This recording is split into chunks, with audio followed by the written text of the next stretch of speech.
మళ్ళీ ఒకరోజు లక్ష్మణస్వామిని పొలం పనులకు తీసుకెళ్తే చేతిలో పట్టుకున్న పార నాగుపాములాగా మారినాయని, ఇట్లా ఇంకా చాలా చాలా మహిమలు కనిపించడం జరిగిందని భక్తులు అంటుంటారు.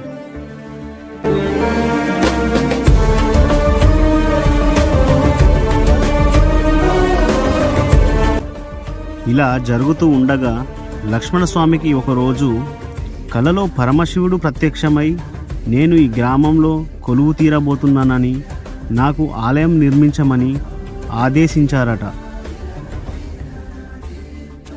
లక్ష్మణస్వామి మొదట పూజించిన ప్రదేశంలోనే ఇంట్లో దాచుకున్న రూపాయి ప్రత్యక్షమైంది. రూపాయి